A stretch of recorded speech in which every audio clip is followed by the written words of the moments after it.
네, 그럼 이어서 이제 온리온 교육과 코칭에 대해서 한번 살펴보도록 하겠습니다. 먼저 온리온 교육에 대해서 어제 밤에 노벨상 수상 학습 전략에 대해서 강의를 했었는데 사실 이게 온리온 교육을 소개하는 강의입니다. 그래서 내용을 한번 잠깐 보시면서 우리가 뭘 해야 되는지 방향을 한번 잡아보도록 하겠습니다. 우리가 가야 될 방향이에요. 그리고 이것이 어떻게 태어났고 또 현재 어떤 것이고 어떤 효과를 만들 수 있는지를 한눈에 볼 수 있는 그림이니까 잠시 소개를 좀 하겠습니다. 자, 온리온 교육 도대체 무엇인가? 지금 현재 그 미래를 아주 보여주는 아주 중요한 영상이 하나 나왔어요.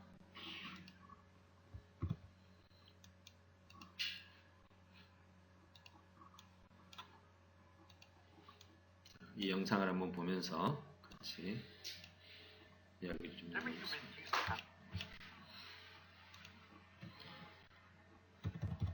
자, 제목은 사람은 더 이상 필요 없습니다. 정말 잘 만들어졌어요. 우리가 그동안에 막 속으로 변명도 하고 아니야 그래도 괜찮을 거야 뭐 등등의 얘기했던 것들이 한순간에 그냥 날아가는 그런 내용인데 같이 한번 보겠습니다. 제가 이 영어로 돼 있어서 좀 빨리 돌리면서 설명을 좀 해볼게요. 우리는 그 수렵이나 채집을 통해서 그동안 살아왔죠. 그런데 이 일들이 대부분 힘들었어요. 그래서 우리는 도구를 만들려고 했죠. 그래서 막대기, 쟁기, 트랙터까지. 그래서 생산을 하는데 이제는 사람 없이 농사를 짓습니다. 그럼에도 불구하고 생산량은 수천 배 높아졌죠. 농업뿐만 아니라 모든 분야에서 이 도구가 개발이 됐는데 바로 기계죠. 도구의 결정체는 기계입니다. 근데 인간은 지치지만 기계는 안 지치죠. 기계를 통해 인간은 이제 자기만의 전문성을 확보하게 됩니다. 여전히 노동을 하긴 하지만 우리는 여가를 누리고 윤택한 삶을 살 수가 있죠. 그 중에 어떤 사람은 몸 근육보다 두뇌 근육을 개발합니다. 즉 컴퓨터죠. 이로 인해 두뇌 사용을 하지 않아도 되는 상황이 온 거죠. 이것은 참 엄청난 혁명입니다. 육체 노동에서 우리는 로봇을 통해서 자동화가 되었고 이 로봇들은 대부분 다 시킨 일만 합니다. 이게 바로 구시대 로봇이죠. 근데 최근에 나타난 로봇이 있는데 이 로봇은 그야말로 혁신적입니다. 이 로봇을 설명한다면 한마디로 설명한다면 이 로봇은 80년대 컴퓨터가 나타났을 때 우리가 이렇게까지 예상을 했을까요? 한 20, 30년 만에 세상을 다 바꿔버렸잖아요. 지금 이 로봇은 바로 세상을 바꿀 또 하나의 컴퓨터와 같은 존재라고 얘기합니다. 얘는 눈이 달려 있습니다.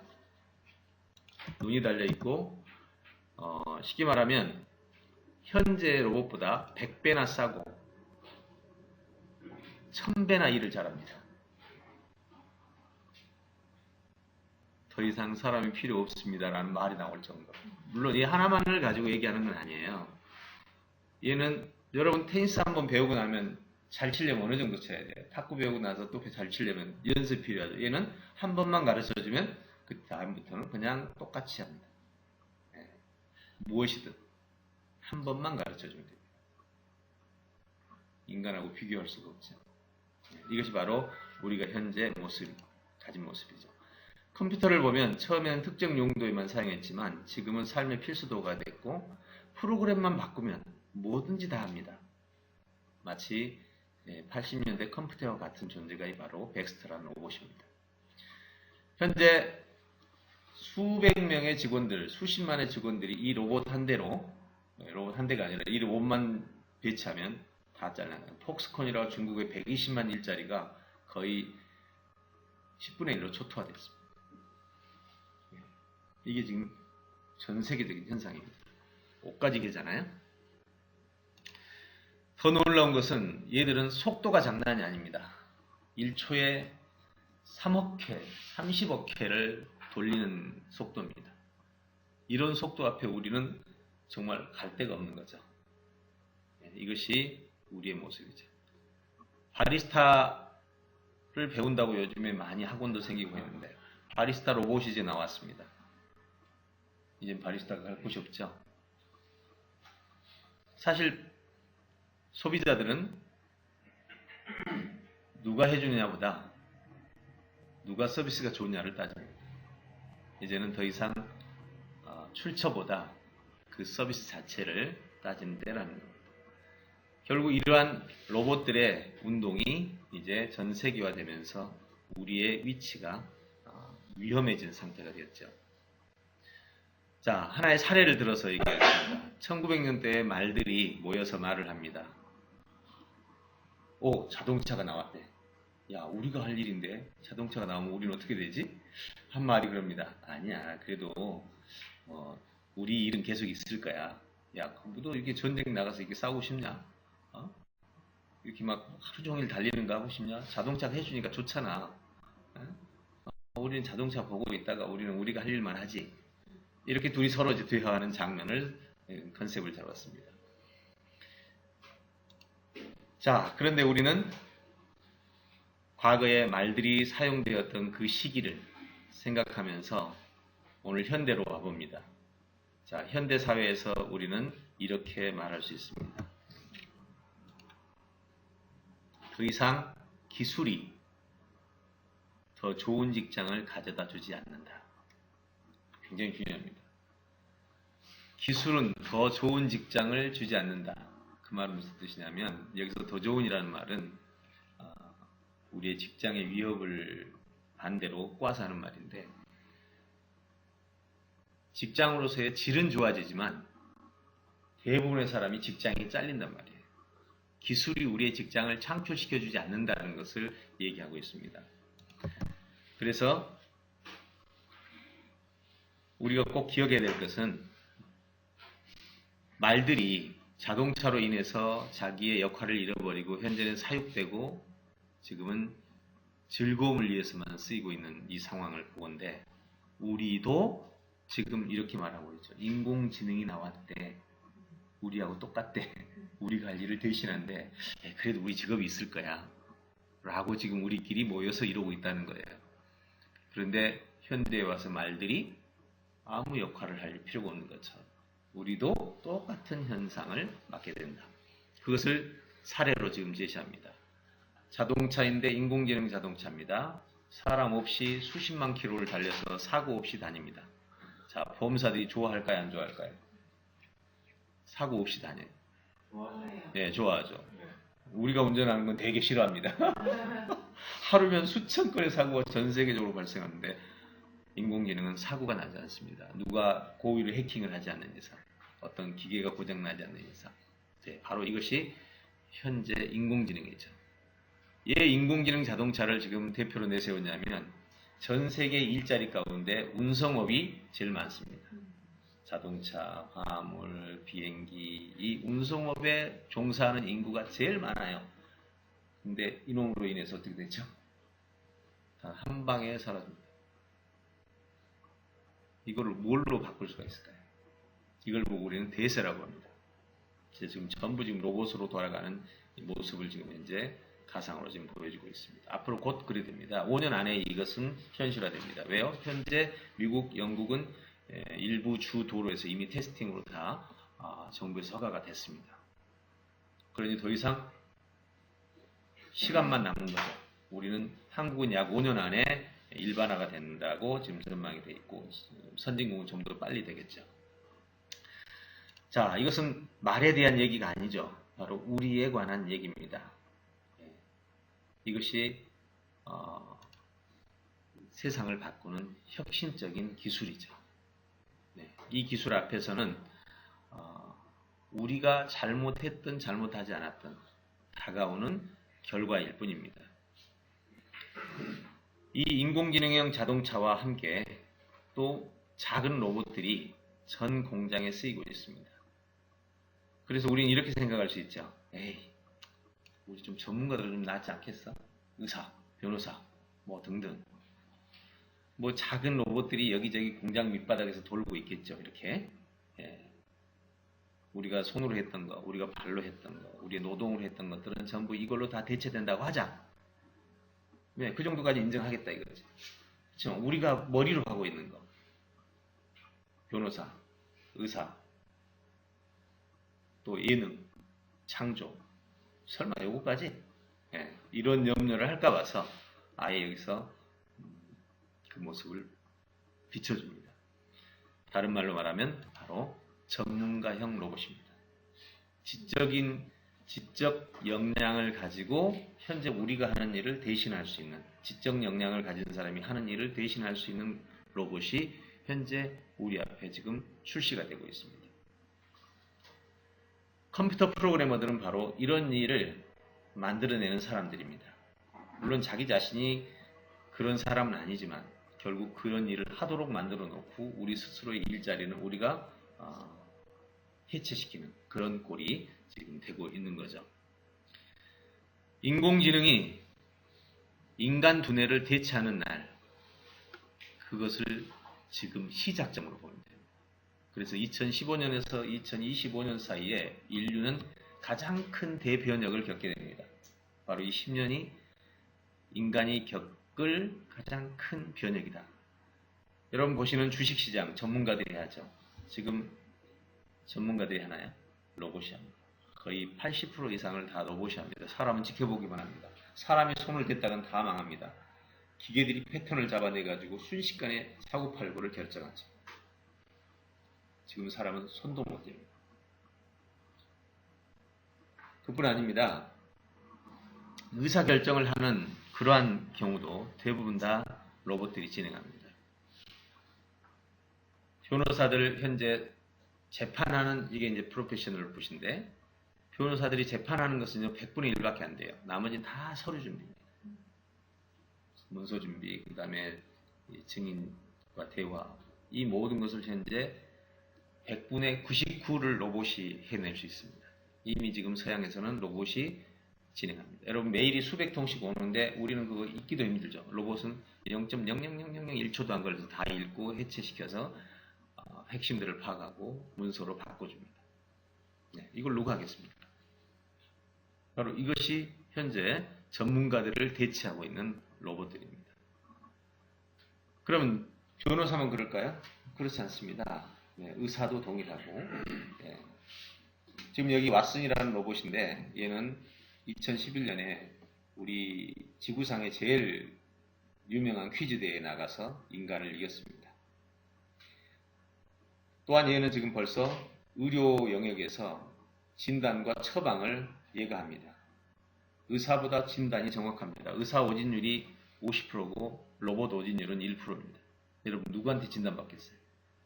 당연히 로봇에게 받겠죠. 이런 상황에서 의사들의 직업은 대다수가 이제 로봇을 뒷받침해주는 역할을 하게 됩니다. 무슨 말이냐면 로봇이 진단하고 처방하면 마지막에 그걸 가지고 사람들이 배당하는 역할을 해요. 이게 바로 의사의 역할입니다. 이미 이스라엘에서 의사 오진율이 50% 판명이 됐어요. 그래서 논문에서 의사 역할을 한정시켰습니다. 처방 끝나면 진단하는 얼마나 웃기는 일이에요. 예. 이것이 바로 우리가 지금 처한 시대적 상황이다 라고 생각하시면 됩니다. 그럼 마지막으로 우리가 이제 미술, 음악, 예술과 같은 영역은 그래도 우리 영역 아니겠어? 라고 버티고 싶지만 그렇지 않습니다. 벌써 예술 쪽에서도 로봇들이 이미 활동하고 있습니다. 크리에이티브 로봇이라고 하죠.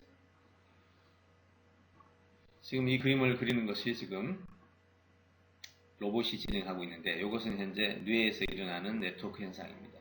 그런데 실제로 과학적으로 보면 인간과 로봇은 큰 차이가 없습니다. 바로 이러한 구조들을 가지고 진행이 되는데 어린아이가 그림을 그리는데 이 아이는 몇 년이 걸려야 그림을 그리죠. 로봇은 프로그램만 깔아주면 모든 로봇이 다 동일하게 그림을 그려나갑니다. 뭘로 대체하겠습니까? 우리는 시간이 걸리고 걔들은 시간이 안 걸립니다. 예술을 하는 사람들도 이렇게 유명한 사람들은 소수죠. 예술계에서 돈 버는 사람은 아주 소수입니다. 대부분 사람은 아주 가난하게 어려운 생활을 하게 되죠. 그런 면에서 로봇은 이제 더 이상 선택이 여지가 아니라 필수죠. 예술계에서도 이제 가난한 예술가를 만드는 것이 아니라 이제는 로봇이 그 역할을 대체하는 겁니다. 지금 그림 그리고 사인하고 있죠. 네. 이걸 여러분이 프로그램 해놓으니까 프로그램 해놓은 대로만 그린다고 생각하시죠? 아니요. 지금 로봇은 그림 수백만 점을 보고 거기서 패턴을 찾아서 자기가 그냥 그립니다. 음악도 지금 현재 교향곡을 다 듣고 자기가 교향곡을 만들어 버립니다. 세상에 없는 교향곡. 자, 뭘로 우리가 우리 역할을 할까요? 이제 이야기의 결론을 맺어보자면 이렇게 곳곳에서 움직이는 로봇은 공상과학이 아닙니다. 이들은 숫자와 속도로 우리를 이어가고 있죠. 이전에도 많은 경제혁명이 있었지만 인공지능 로봇 혁명은 정말 새로운 혁명입니다. 말들 보십시오. 이렇게 놀고 있잖아요. 우리는 뭐 하고 있을 것 같아요? 네, 놀고 있겠죠. 네. 엄청난 좋은 대학을 나와서 막상 나가서 일하려고 하지만 로봇보다 무능합니다. 더 이상 할 일이 없죠. 더 비극적인 것은 이 영상에서도 대안이 없다라는 거예요. 네, 대안이 없습니다. 현재 이 내용을 보면 지금 트랜스포테이션, 운송업이 미국 그 인적 자원에서 제일 많은 인적 자원을 차지합니다. 여기서 쭉 내려가 보면 약 45%까지가 전부 노동형입니다. 45%의 업무들이 다 노동형인데 이 노동형 업무를 현재는 로봇들이 다 대체하고 있죠.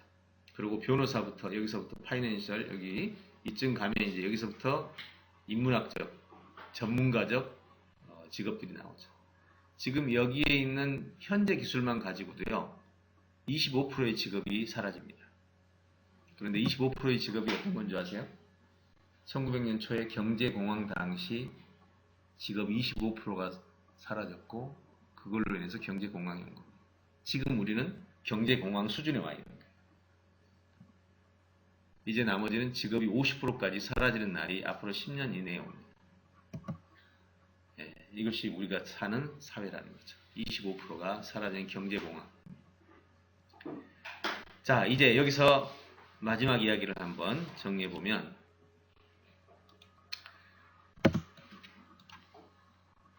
말이 직업이 없어지는 게 말의 잘못인가요? 네, 말이 잘못한 게 아니죠. 지금 우리의 직업이 없어지는 건 우리의 잘못일까요? 네. 이거 참 난감한 일입니다. 왜냐하면 우리는 처음에 땅을 경작하기 위해서 손으로 작업하다가 힘들다 그래서 삽을 만들고 쟁기를 만들고 나쁜 거였나요? 안 나쁘죠. 기계를 만든 게 나쁜 건가요?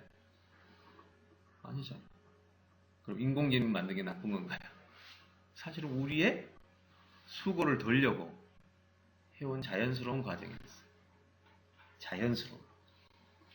근데 그 자연스러움의 결과로 말은 직업이 없어졌고 우리도 직업이 없어지는 거죠. 그래서 지금 와서 잘잘못을 따지지 말자는 거예요. 우리가 그렇게 원해서 한 거야. 여기까지 예측을 못한 거지. 예, 예측을 못한 거예요. 그래서 지금 이 영상에서는 마지막으로 제시하는 게 이런 과학기술에 대해서 우리가 원망하지 말자. 우리가 잘해보고자 한 거야. 그럼 지금부터 여기서 얘기하는 얘기의 핵심은 겁니다. 이제부터 생각하자. 이게 답입니다. 예, 이제부터 생각 좀 해보자. 워낙 빨리 이 상황이 오다 보니까 생각할 여지도 없었던 거예요. 이제서 방송에서 막 터뜨리고 난리인데 저는 3년 전부터 이걸 터뜨리고 다녔지 않습니까? 다행히 우리 인지기술에 그 해답이 있습니다. 그래서 저는 오늘 이 시간에 여러분에게 이 말씀을 드리는 거예요. 자, 어떤 해답이 있는지 한번 볼까요? 네, 저게 혹시 몇 년도 만든 영상인가요? 이게 지금 올해 나온 거예요. 올해 나온 예. 이제 최근에 나온 영상. 근데 인문학이나 특히 뭐 철학 그런 부분만 잘하는 로봇이 대체를 할 수가 없잖아요. 아무리 많은 빅데이터를 가지고 있다고 해도. 바로 그 부분이 이제 우리가 알아야 되는 부분인데, 지식의 완전성을 우리는 신의 전지전능이라고 해요. 신의 전지성을 지식의 완전성이라고 해요. 자, 우리 서울시에서 했던 사업을 하나 생각해 보죠. 야밤에 그 버스를 노선을 좀 놔달라고 요청이 들어왔는데 어디도 어떻게 노냔 말이에요. 새벽에. 그래서 빅데이터를 활용하기로 했습니다. 그 당시 12시 넘어서 전화가 오고 가는 지역을 모두 다 하나도 빠짐없이 다 분석을 했죠. 그랬더니 홍대에서 발신지가 많았고 강남에서 발신지가 많았고 몇 군데 발신지가 제일 많은 곳을 일단 뽑았습니다. 그리고 발신지에서 송신지를 뽑았습니다. 송신지를 뽑으니까 그 송신 지역별로 나올 거 아니에요? 그래서 발신지에서 버스를 배차하고 송신지의 버스를 노선을 결정했죠. 100% 맞아떨어진 거죠. 빅데이터는 뭐냐? 지식의 완전성을 의미해요. 우리의 지식은요, 추론형입니다. 흔히 우리는 그 설문을 만들 때 표준 집단을 선발합니다. 대한민국 사람 5천만을 다 뽑아서 못하죠. 그러니까 어떻게 해요? 지역별, 성별, 나이별 이걸 다 해가지고 뽑은 다음에 3,000명을 대상으로 설문했다. 그러니까 오차율은 얼마다. 이렇게 나오죠? 빅데이터는 오차가 있을까요? 그 데이터를 다 뽑아버린 거라니까. 그날 강남에서 전화한 전화번호가 10만 대다 그러면 10만 대를 다 뽑아놓고 거기서 통계를 내버리는 거죠. 이게 지식의 완전성이라고 그래요. 신은 어떠죠? 다 알고 그 얘기하는 거라고. 무슨 말이냐? 잘 보세요. 우리 피디 선생님이 오늘 심란해 마음이. 그러면 교회 가면 뭐라고 그러죠 이제? 성경에 바탕한 어떤 얘기겠죠. 예, 그래서 기도합시다. 네. 네, 답이 기도합시다. 네. 뭐 다른 거 해줄 수 있는 게 없잖아요, 솔직히. 약 처방할 거예요? 아니잖아요. 의사는 또 다른 예, 의사는 다른 말 하겠죠. 근데 교회 가면 그렇게밖에 말 못하죠. 근데 빅데이터를 이용해 볼까요? 피디 선생님이 가진 온몸에 나노 튜브들이 다 체결해서 모든 호르몬부터 시작해서 모든 정보를 다 보냈습니다. 딱 조사를 해보니까 평소와 다른 수치들이 나옵니다. 이 수치를 딱 넣는 순간 심리적 불안감이 해소됩니다. 이게 바로 우리가 사는 세상입니다. 여태까지 나온 정보를 다 통합해서 그렇죠. 예. 그래서 저희가 편리함을 이용하는 거잖아요. 그렇죠. 그러니까 결국 철학도 이제 우리 사회적 고민들을 가지고 고민을 하잖아요. 사회적 고민, 우리의 이제 인간의 어떤 고민들. 그럼 예전에는 내가 행복하려면 어떻게 해야지? 라고 했는데 그 행복을 분석을 해놓고 보면 인간의 행복은 크게 요소별로 나눠져요. 네. 첫째 생물학적 측면에서의 안정성, 그 다음에 심리학적 측면에서의 안정성, 그 다음에 우리의 재산이나 어떤 역량적 측면의 안정성, 이런 것들이 다 갖춰질수록 사람은 안정성이 높아져요. 우리가 행복하다고 느끼는 거죠. 그걸 전부 분석해서 전지적 데이터로 평가를 해서 내가 행복하지 못한 걸 다 퍼센테이지로 나타내. 지금 이런 사회가 다가온 거죠. 이게 바로 사물 인터넷이 바로 그 역할을 시작하고 있습니다. 마지막으로 학자들이나 교수들이 연구할 때 그걸 바탕으로 연구하면 더 혁신적인 결과를 그렇죠. 예. 그게 바로 지금 현재 우리가 지금 처한 상황이죠. 저는 그 아까 예술적인 부분은 네. 안 된다고 생각했는데 저기서 이제 얘기를 해주셨잖아요. 그렇죠. 패턴화를. 네, 패턴화하면 되는데 예. 그런데 일단 가치가 달라진다고 생각하거든요. 그렇게 이제 그 로봇이 만들어가지고 패턴화 시킨 거하고 그 없는 것 그것과 관련해서 없는 것 중에 사람이 또 다로 만든 거는 아마 사람들이 부여하는 가치 자체가 달라질 거고 첫 번째가 두 번째는 뭐냐면 저렇게 이제 기술이 발전해서 음악이든 모든 거를 다 사람이 만들 수 있다 하면 그 기계를 이용해서 먼저 만든 사람이 그걸 가지는 거죠. 그렇죠. 특권을 갖죠. 특권을 가지니까 그걸 얼마나 빨리 가지고 이용을 할 수 있느냐. 예, 맞습니다. 다시 말해서 인공지능의 저 기계를 통해서 나는 데이터는 수도 없이 많이 있잖아요. 거기서 나는 이런 데이터를 가지고 이런 결과를 한번 알고 싶다. 이 생각은 누가 하나요? 사람입니다. 네, 사람이. 그 다음에 그렇게 만들어낸 데이터를 가지고 사람이 한 번 더 가공을 하면 더 나아지겠죠. 이렇게 사용되는 겁니다. 그리고 마지막에 영역이 하나 있습니다. 이 영역은 지금부터 설명할 테니까 잘 들으십시오. 이게 바로 올용 교육의 핵심 목표입니다. 정리를 해보면 현재 교육은 대학의 교육, 여러분 이번에 최근에 EBS에서 나온 내용 봤죠? 정말 놀라운 내용이었죠. 이걸 다 알고 있었는데 왜 이제서야 터지나? 서울대에서 상위권 A+ 받은 학생들을 다 뽑아서 조사를 했더니 선생님 말씀을, 교수님 말씀을 100% 적는 학생들이 전부 최상위권이에요. 정말 미친 대학이죠, 우리나라. 그래서 우리나라 조사진이 해외에 아이비리그 대학 중에 하나를 골라가지고 그 대학 가서 똑같은 실험을 했습니다. 거기서는 다 우리를 보고 이상해하는 거예요. 왜 받았으냐고. 그러니까 그 교수가 물었어요. 당신이 교수님과 생각이 다를 때 당신 생각을 쓰느냐 교수님의 생각을 쓰느냐 그러니까 거의 다가 자기 생각을 쓰는 거예요. 우리나라에다가 물었더니 당연히 교수님 생각을 쓰죠. 자기 생각 쓰면 점수가 안 나오는데요.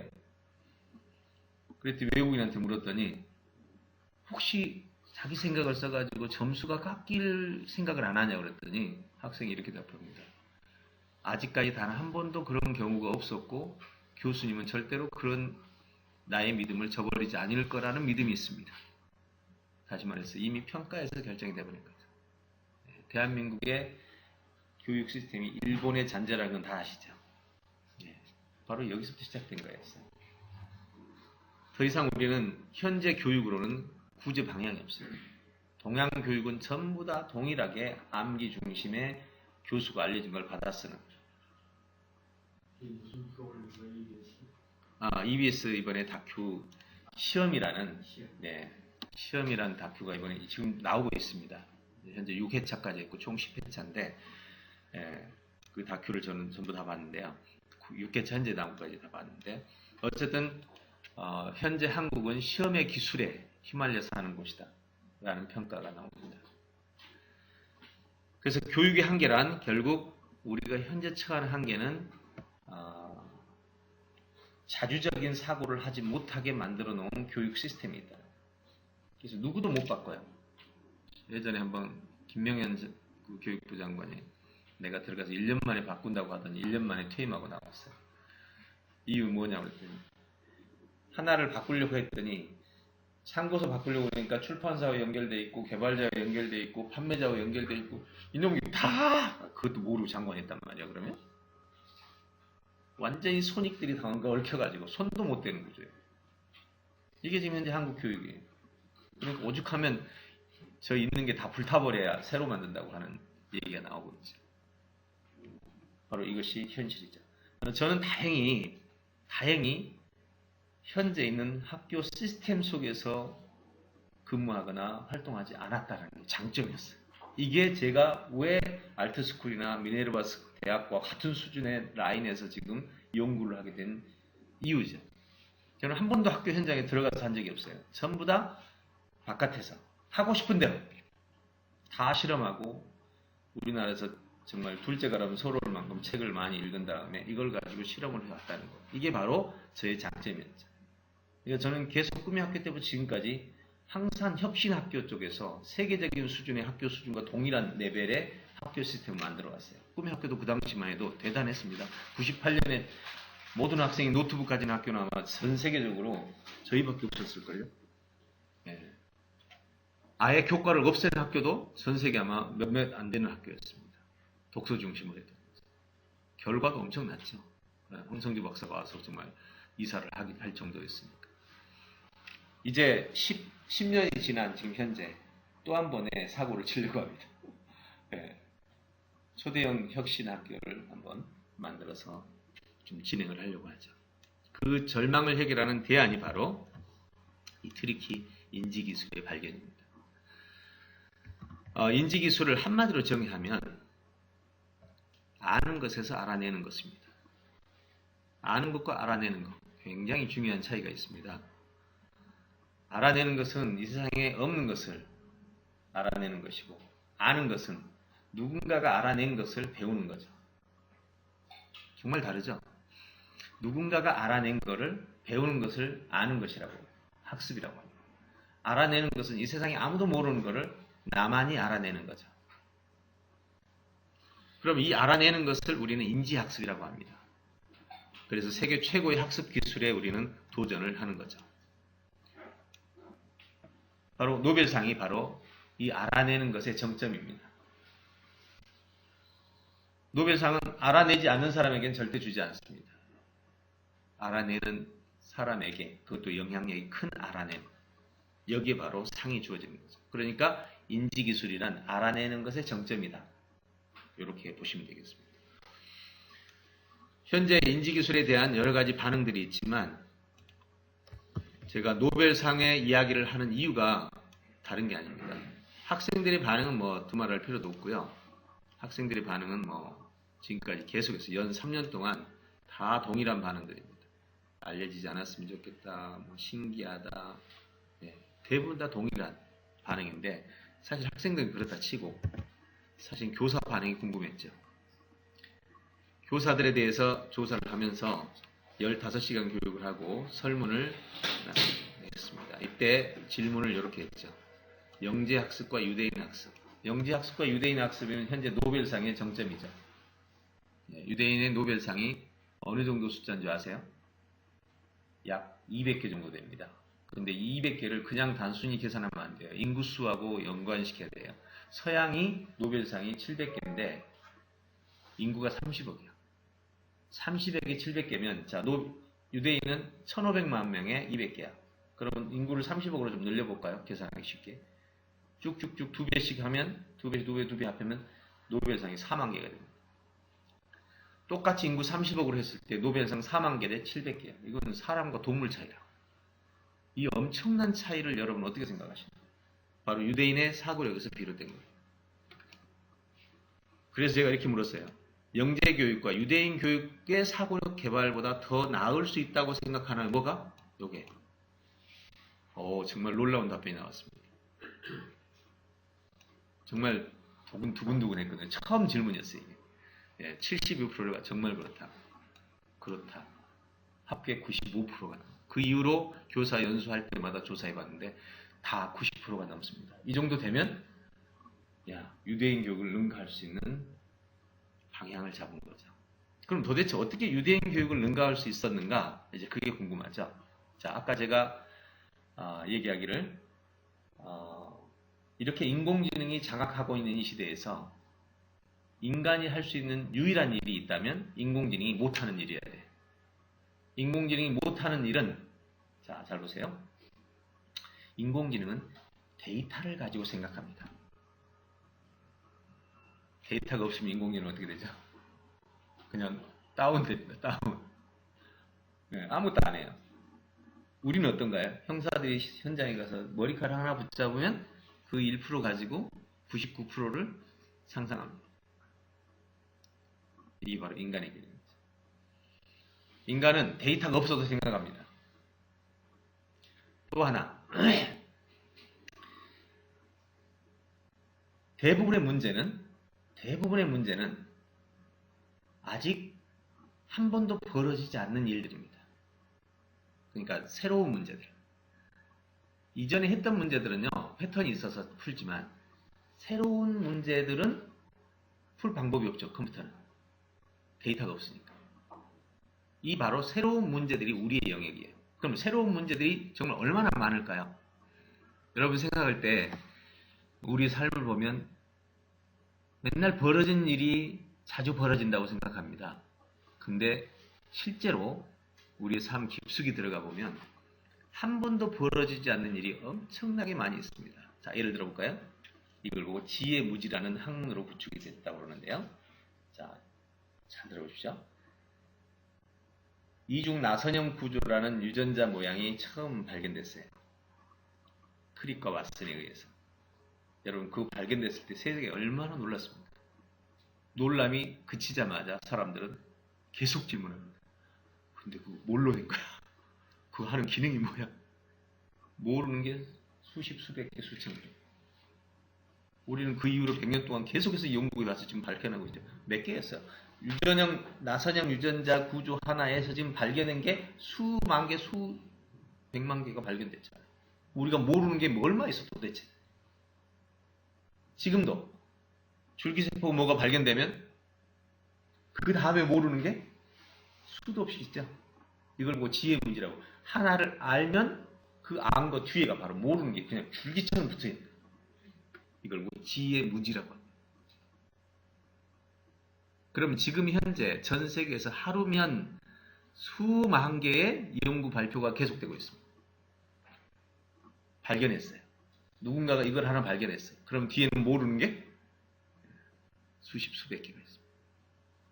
그러면 현재 이런 연구들 뒤에 발견되지 않는 수십 수백 개 수천 개를 모으면 몇 개나 되겠어요? 80억? 1000억? 지구촌 인구가 하나씩 연구해도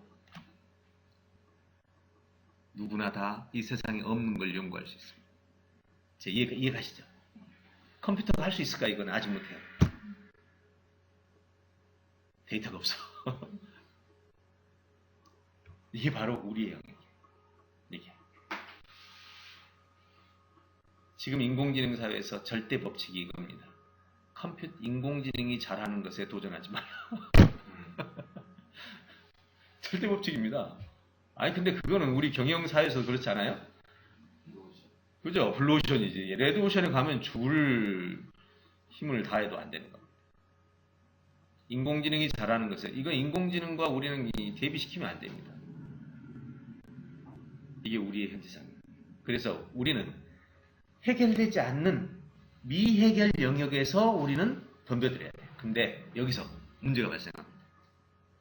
여러분 알아내는 것이 쉬워요, 어려워요? 어렵죠. 우리는 16년 내내 아는 것입니다. 배우는 것만 해왔지 알아내는 거 해본 적이 없잖아요. 평생을 배우는 것만 아는 것만 해오다가 알아내는 걸 해보래요. 못하죠. 이게 지금 우리의 난제라는 거예요. 지금 제가 연구한 인지기술이 뭐예요? 알아내는 기술이라고. 사실 내 인공지능이 대비해서 준비한 거 아니에요. 연구하게 된 배경은 꿈의 학교 하면서 유대인을 능가한 학습을 만들어 보자 하고 연구하다가 파고 들어가 보니까 아는 것이 전문가 아니더라고. 말하는 게 전문가 아니더라고. 아니면 글 쓰는 게 전문가 아니더라고. 모든 것은 정보가 들어오고 나가는 이 안에 들어있더라고. 정보가 들어오고 나가는 이 사이에서 창조가 되면 창조적인 말이 되고 창조적인 글이 되고 창조적인 행위가 되는 거지. 이 두뇌 안에서 벌어지는데 정보가 들어와서 이 안에서 어떻게 창조되는가 알아내는가 이거를 연구하는데 20년을 쏘는 거예요. 그 사이에서 바로 인지기술이 탄생한 거예요. 현재 인지과학에도 이 기술이 없다는 거 아셔야 돼요. 인지과학에 이 기술 없습니다. 인지심리학에도 없습니다. 현재 우리 학습법에도 없습니다. 그래서 이 기술을 배운 사람들이 아까 뭐 사회적인 리더들의 반응부터 시작해서 알아내는 기술이라는 단어가 조금 네. 저는 약간 좀 안 맞다는 생각이 들거든요.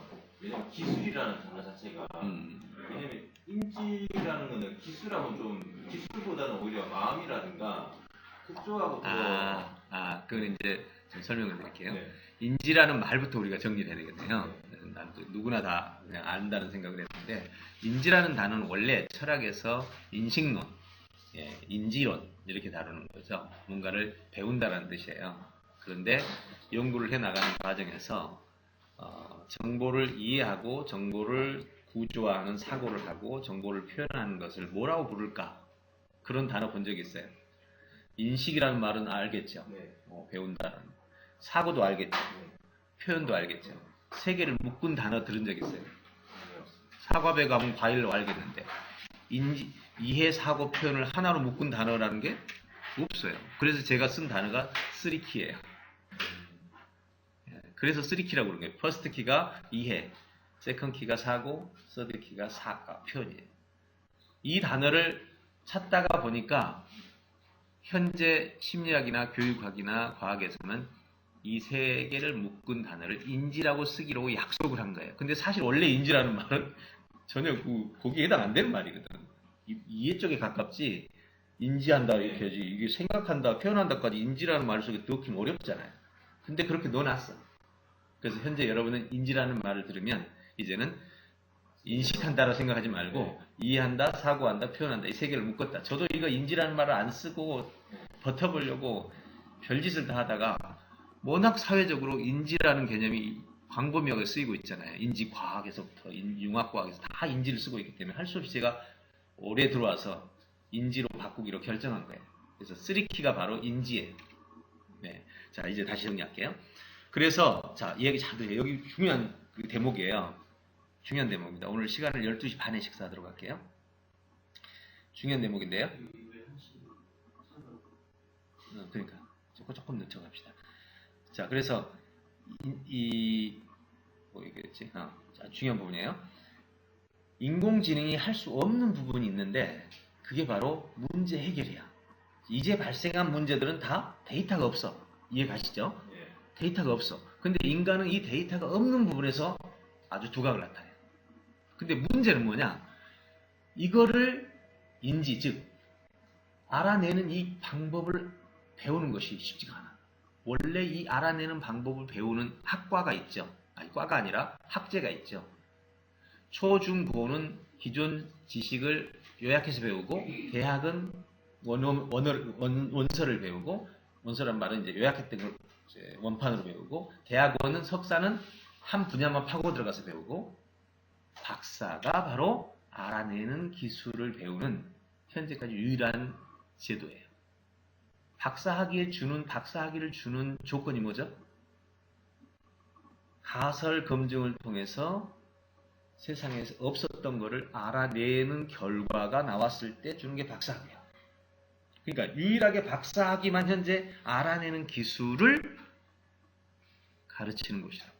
그래서 박사학위는 학생이 많아요, 적어요? 적어요. 예. 그 알아내는 기술 하나하나 다 체크해서 봐줘야 돼요. 이게 바로 지금 현재 박사학위입니다. 그런데 박사학위를 밟은 사람들의 숫자는 0.001%예요. 그럼 여러분 생각해. 모든 국민들이 초등학교 때부터 다 박사학위 수준을 배워야 된다는 소리잖아. 인지력을 갖추려면. 가능할까요? 어떻게 가능할까요? 자, 예를 들겠습니다. 100년 전에 여러분이 문맹률이 99%였습니다. 글을 못 읽는 사람. 그때 여러분이 혹시 야 앞으로 전 세계 모든 국민들이 다 글을 읽게 될 거야. 그럼 미친 사람 취급받았을 거예요. 근데 우리는 지금 100년 후에 이렇게 모든 사람이 글을 읽는 시대를 살고 있습니다. 여러분 GPS라는 기기가 개발됐을 70년대였어요. 지금 40년이 지난 지금 우리 스마트폰까지 다 들어와 있어요. 윈도우가 처음에 나왔을 때 여러분 아시죠? 메이크 디렉토리 폴더 하나 바꾸려면 뭐 CD 기억나죠? 그렇게 했을 때 내가 바로 엊그제입니다. 근데 우리는 지금 할머니 할아버지도 다 컴퓨터를 이용합니다. 이 세 경우를 제가 왜 얘기한 줄 아세요?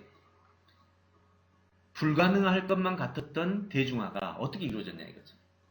GPS가 내비게이션으로 여기까지 들어오고 글자를 모든 사람이 다 읽게 되고 윈도우즈를 모든 할머니 할아버지 다 쓰게 되는 이 과정에는 인프라가 있었다는 거죠. 저 GPS 기술이 이미 있었지만 내비게이션이라는 도구와 스마트폰이라는 도구가 개발되고 프로그램이 개발되는 그 과정이 없이는 우리 모두가 쓸 수가 없었죠.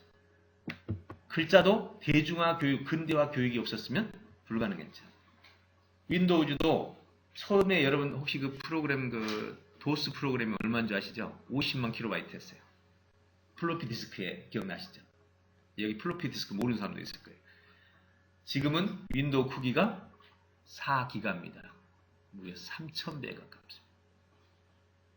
왜요? 전부 그만한 인프라가 만들어진 거죠. 자, 박사학위에서 지금 배우고 있었던 이것을 우리 초등학생까지 다 배우게 하려면 뭐가 필요하겠어요? 인프라가 필요해요. 기술과 인프라가 필요해요. 기술은 개발했습니다.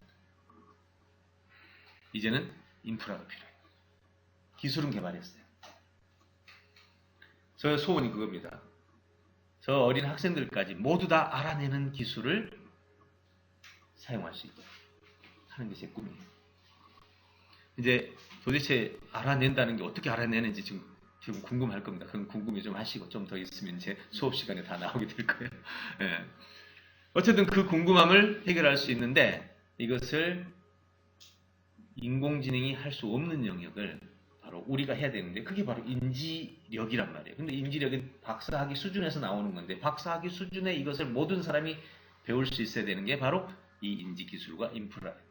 인프라라는 말은 이제 교육 시스템들이 막 제공이 돼야 되고 교재가 만들어져야 되고 현재 인지기술은요 핵심 원론만 개발이 돼 있어서 초등용, 중등용, 고등용, 유치원용 다 개발돼야 돼요. 그야말로 완전히 열린 그냥 깃발 꼽으면 되는 곳이에요.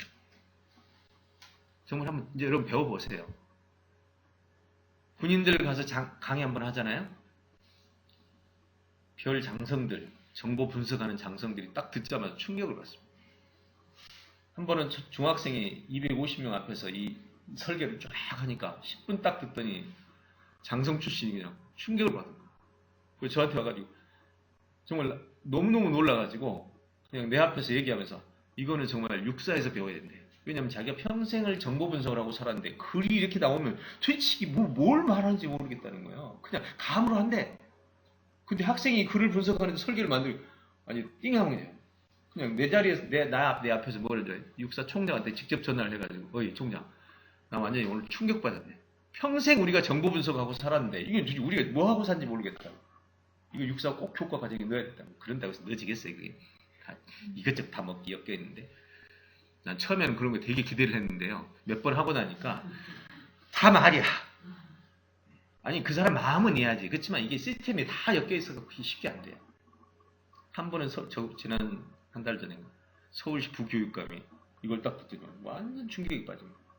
이건 있을 수 없다는 거야. 어떻게 이 흩어진 정보를 한순간에 저렇게 설계를 하느냐 불가능하다는 거야.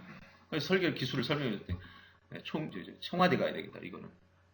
한 번은 또 나 이거 당장 가지고 반기문 총장 가야 되겠다. 별별 소리가 나요. 왜 사람들이 이렇게 놀랄까요? 보통 사람은 잘 안 놀래요. 무슨 말인지 몰라.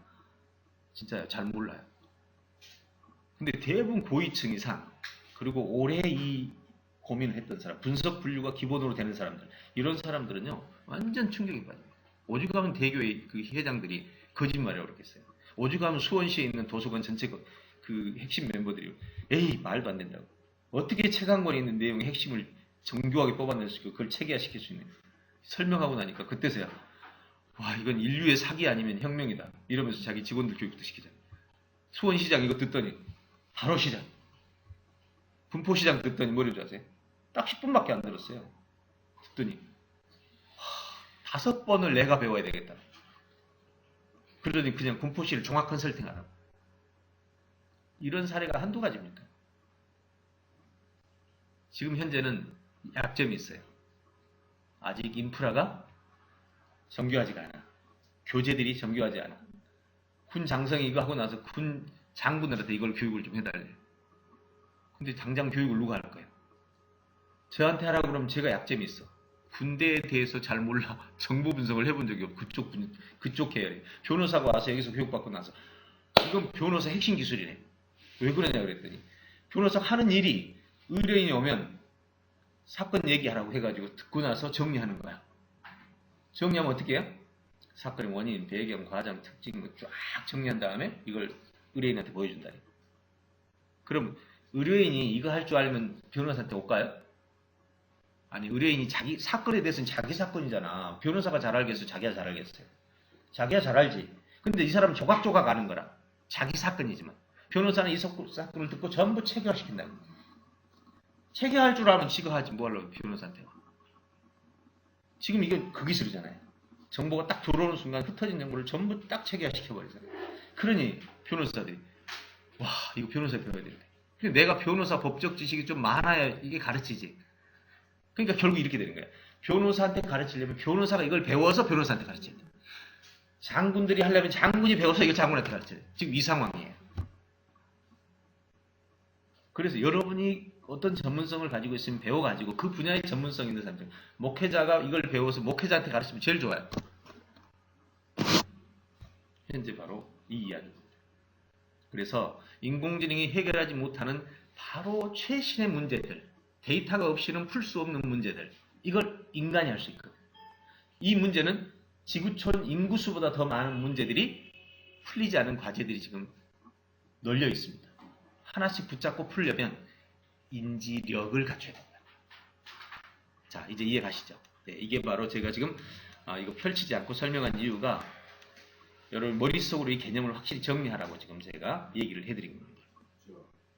인지력을 그럼 알아내는 것인가? 네, 그래서 예. 그럼 이건 영어로 어떻게 번역을 할 수 있습니까? 인지라는 말이 cognizant이거든요. 그러니까 이제 스킬이 되겠죠. 인지 스킬이면 cognition 스킬이 되겠죠. 현재는 cognition이라는 말이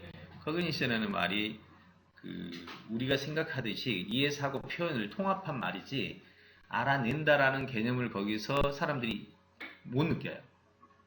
못 느끼죠. 그냥 인지 그러면 인지한다는 생각이지 못 느껴요. 그러니까 이거는 이제 좀 더 단어를 우리가 더 정교화시켜야 돼요. 그러니까 지금 깃발을 꽂으면 되는 땅들이 널려 있는 거죠. 지금 현재 당장 중학교 교재를 만들고 싶어도 여러분 교재 만들려면 얼마나 돈과 시간이 들어가는지 알잖아요. 예, 장군용으로 만들려면, 변호사용으로 만들려면 전 영역에 널려 있는 거예요. 요청이 와도 응대를 못해요. 저희가 해줄 수 있는 것은 원론밖에 못하죠. 그리고 저희 인적 자원 가지고는 뭐 지금 10명인데 현재 스태프들이 나머지 교육받은 사람들을 이걸 전념해서 연구한다 치더라도 시간이 더 걸리죠. 최소한 제가 볼 때는 수년이 걸려야 이게 인프라가 이제 갖춰지는 거예요.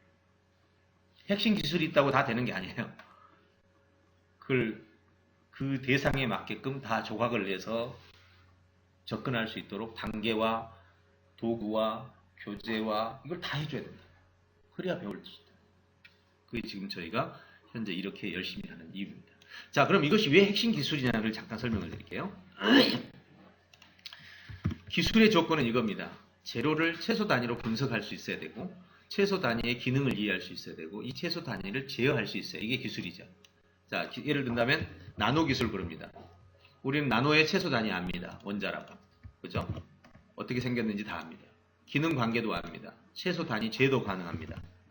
채소 단위 제어가 되기 때문에 이런 세계적인 기술들을 재료를 만들어낼 수 있었고 원자폭탄과 핵발전소를 우리가 운영할 수 있는 게 바로 채소 단위 제어가 되기 때문이죠. 그러죠? 그러니까 우리는 나노 기술이 가능한 겁니다. 생명 기술도 마찬가지로 유전자까지 지금 채소 단위로 우리는 움직일 수 있습니다. 정보 기술도 채소 단위로 가능합니다. 여러분 문자 쓰다 보면 가끔 오죠. 당신 지금 현재 요금 얼마에 데이터 용량 얼마 썼습니다. 몇 킬로바이트 썼습니다. 도대체 보이지 않는 데이터까지 어떻게 체크를 다 하냐고. 바이트까지 체크하잖아. 내가 지금 정보통신사에서 1바이트 보냈다, 2바이트 보냈다까지 다 지금 체크되잖아. 최소 단위가 체크되죠? 인지기술은 뭐가 체크돼야 될까요? 인지기술은 두뇌의 이해를 본다면 최소 단위가 누련세포고 기능관계는 이런 것들입니다. 지금 설명하기 좀 기니까요. 예. 최소 단위 제어가 현재 기술로 신경 전달 물질 제어를 할 수 있는 수준에 와 있습니다. 미래의 기술은 이것을 다 제어가 가능할 겁니다.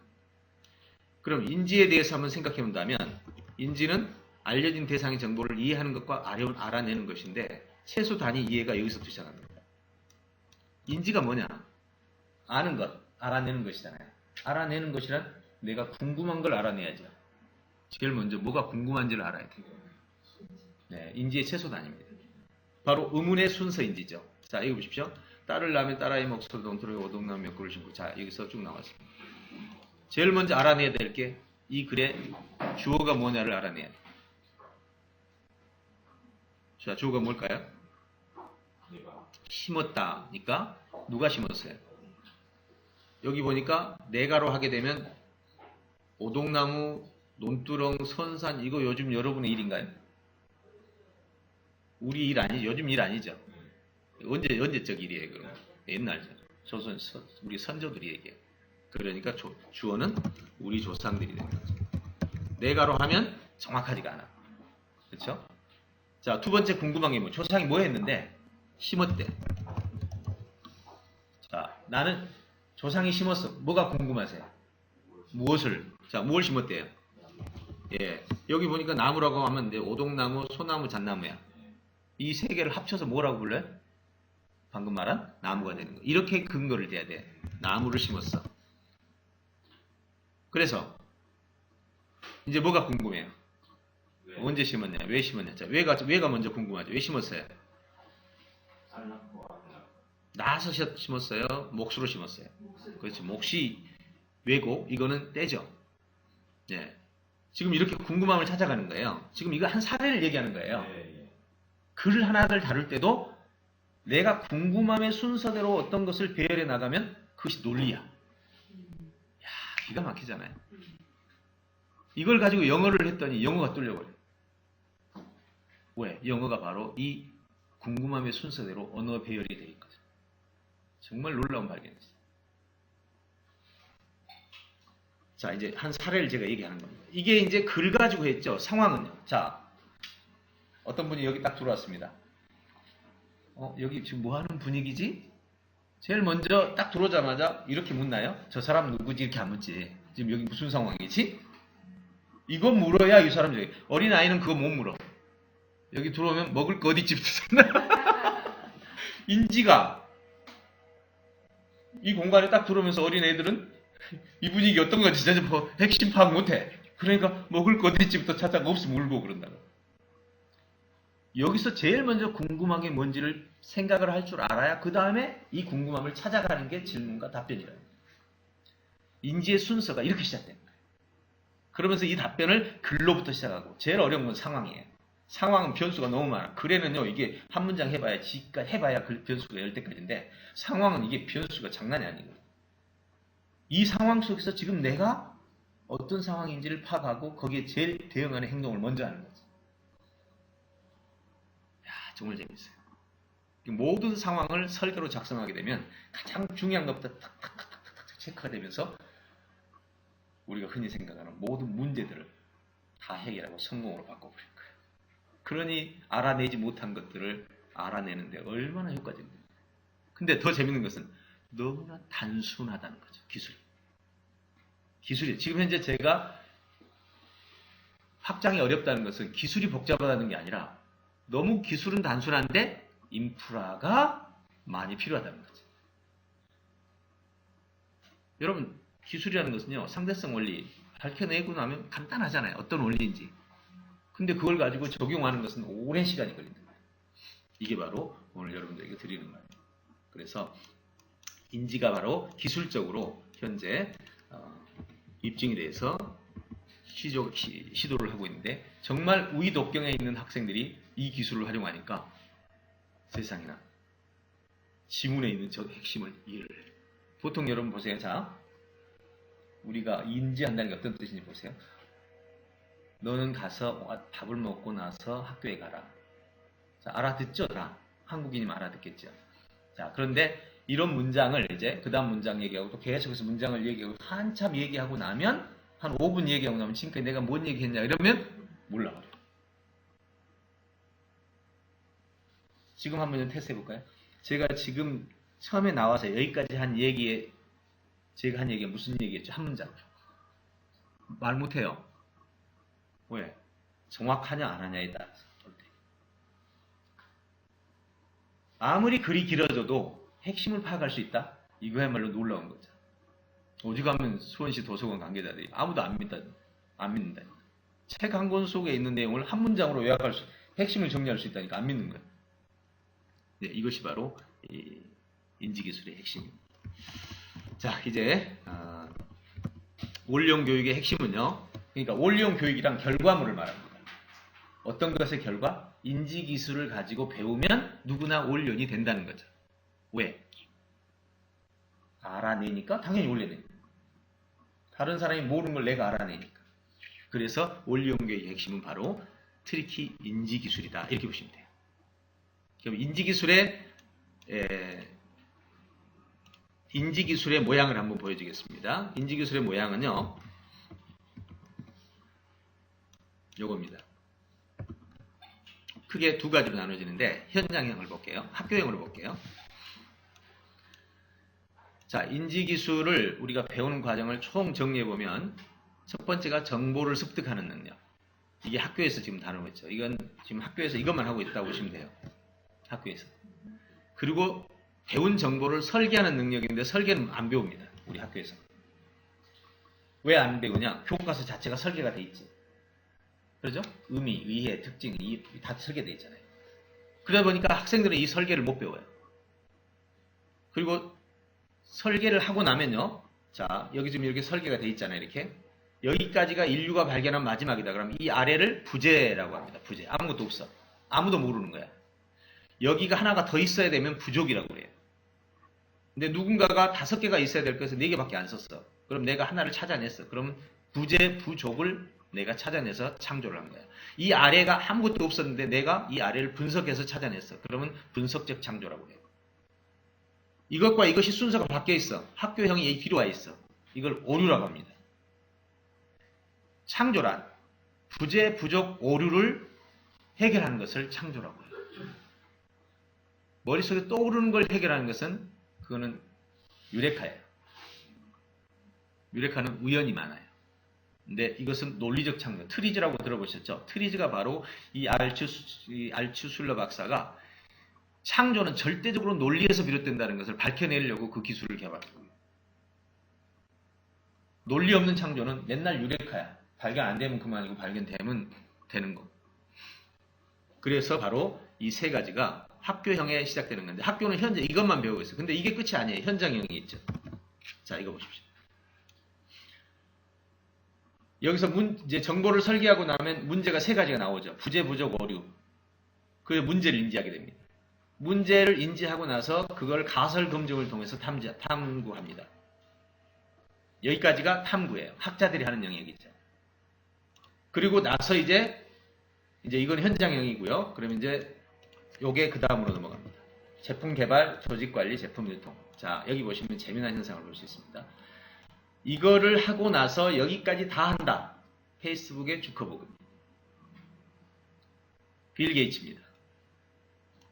교수들은 여기까지만 합니다. 사회 경영자는 이것만 합니다.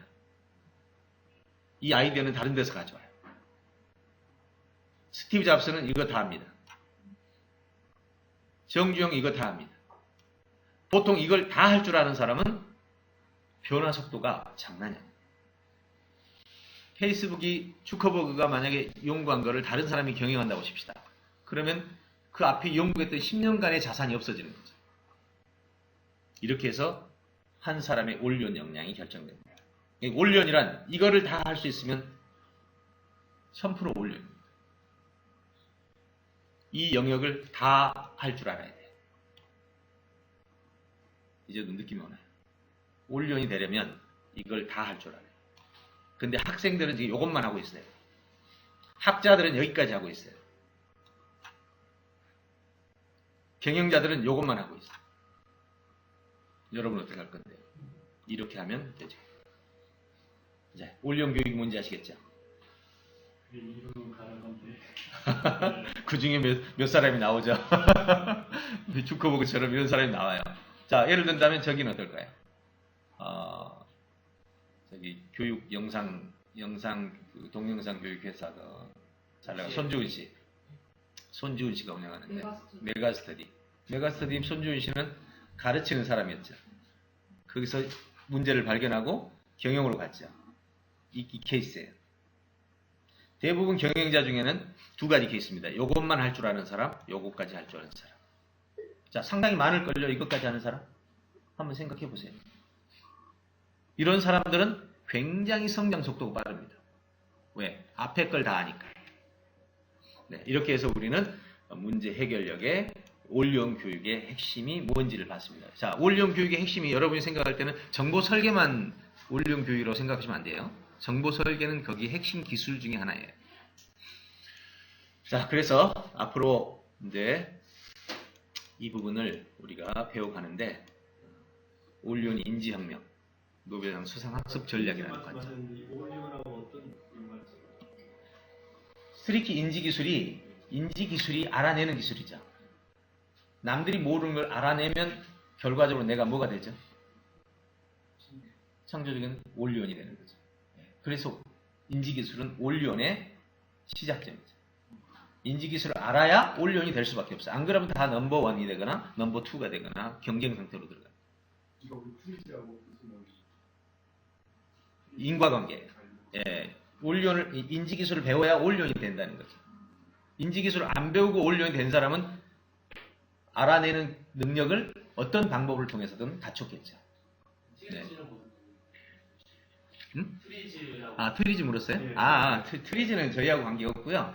트리즈는 그 알츠슈르라는 러시아 예. 이 박사가 개발한 건데, 목적이 그거였어요. 창조란 절대적으로 허공에 뜬 것이 아니다 하면서 논리를 통해서 창조가 나온다는 걸 입증한 건데, 우리가 지금 바로 그거거든요. 설계를 통해서 창조가 기술적으로 나온다는 거예요. 이거 똑같아요. 사실 제가 트리즈를 연구하고 한 게 아니거든요. 그럼에도 불구하고 너무 똑같은 구조가 나와 있는 거죠. 근데 거기서 그 사람이 가진 약점은 뭐냐? 정보를 설계화하는 기술은 거기 없어요. 우리 설계 다음에 문제를 찾아내는 거기서부터 시작해요. 그게 가설검증 쪽이야. 그러니까 데카르트가 말한 가설검증을 세분화시킨 게 트리즈라고 보시면 돼요. 우리는 그 전 단계를 아예 설계화해서 문제를 찾아내는 것까지 하고, 그 다음에 가설검증은 저희가 따로 개발했어요. 수학 가설검증 다음에 이제 보시면, 우와, 정말 이렇게 할 수 있구나라는 생각이 들죠. 네, 여기까지가 총 정리해본 내용입니다. 자, 이제 마지막 시간입니다. 자, 올영 교육에 가시죠. 올영 교육이란 넘버원이 아니라 유일한 사람이 되는 건데, 알아내는 능력이 없이는 불가능하다. 그런데 인공지능 사회에서는 모두 로봇이 대체하는데, 알아내는 것만큼은 인간이 더 잘한다. 근데 이 알아내는 능력은 바로 알아내는 기술이 있을 때 가능하다. 하나만 더 얘기하죠. 대포와 무대포라는 얘기 들어보셨어요? 대포가 크다. 무대포 알죠? 무대포 많이 들어봤죠? 이 무대포하고 대포가 총기예요, 총기. 처음에 이 포르투갈에서 일본에 들어왔을 총이 조총. 이 조총을 대포라고 그러는데, 무대포라는 말은 총이 없다는 뜻이고, 대포라는 말은 총이 있다는 뜻이에요. 노부나가하고 당시 사무라이 출신하고 충돌했죠. 노부나가는 진보 출신이고, 사무라이는 보수적이죠. 처음에 조총이 들어왔을 때 한 방 쏴고 나면 뭐예요?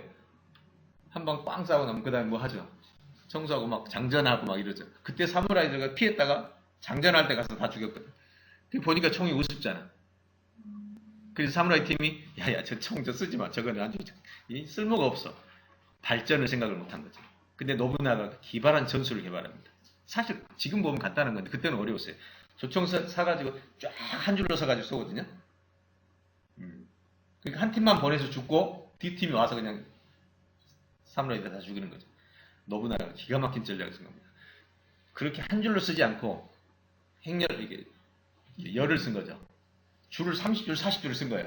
딱 서서 1줄 사격하고 앉아. 2줄 사격하고 앉아. 그럼 앉은 사람 뭐하고 있겠어 또? 정전.